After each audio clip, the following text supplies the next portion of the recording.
সরকারের প্রতি মানুষের আস্থা তৈরি করার যে প্রক্রিয়া সেটাও আসলে আপনাদের উপরেই ডিপেন্ড করে। আজকে একটা বিষয়ে আমার নজর কাটছে এবং আমার নিজেরও খুব খারাপ লাগছে। আপনারা বারবার বলছেন সম্মানী ভাতা। সম্মানী ভাতা অবশ্যই আমি মনে করি ইনক্রিজ করা প্রয়োজন। সেই সাথে যেটা ইনক্রিজ করা প্রয়োজন সেটা হচ্ছে আপনাদের সম্মানের জায়গাটা।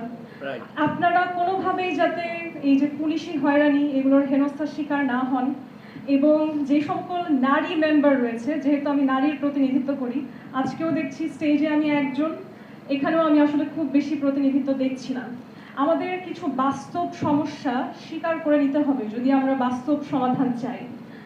নারীর প্রতিনিধিত্বের জন্য সমাজে নারীর অংশগ্রহণ বাড়াতে, নারীর সমস্যাগুলো সমাধান করতে যে সকল নারী মেম্বার রয়েছে তাদের জন্য কিন্তু আসলে আলাদা নিরাপত্তা ব্যবস্থার একটা প্রয়োজন আছে।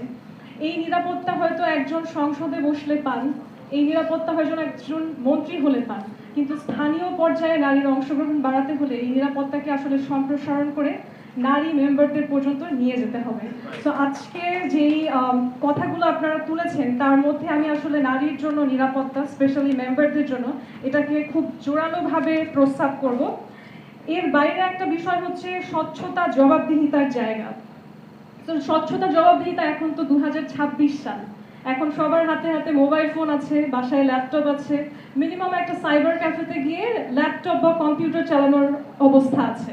ইনফ্যাক্ট আমরা এতটা উন্নতি করেছি, এখন কিন্তু সাইবার ক্যাফেও খুব একটা দেখা যায় না, সবার যার যার বাসায় ডিজিটাল কানেকশন আছে।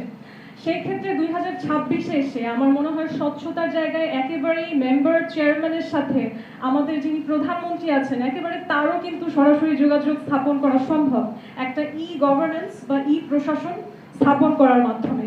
আমার মনে হয় আজকে আমাদের বিএনপি চেয়ারম্যান সাহেব ও প্রধানমন্ত্রীর উপদেষ্টা আমাদের মাঝে আছেন।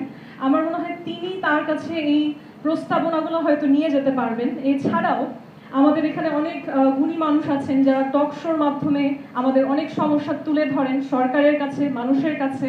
আপনারা যারা মিডিয়া কর্মী আছেন, আপনারা সবাই চেষ্টা করবেন এই প্রস্তাবনাগুলো যেন আমাদের সরকার সহ সরকারের সকল ক্ষেত্রে পৌঁছাতে পারে।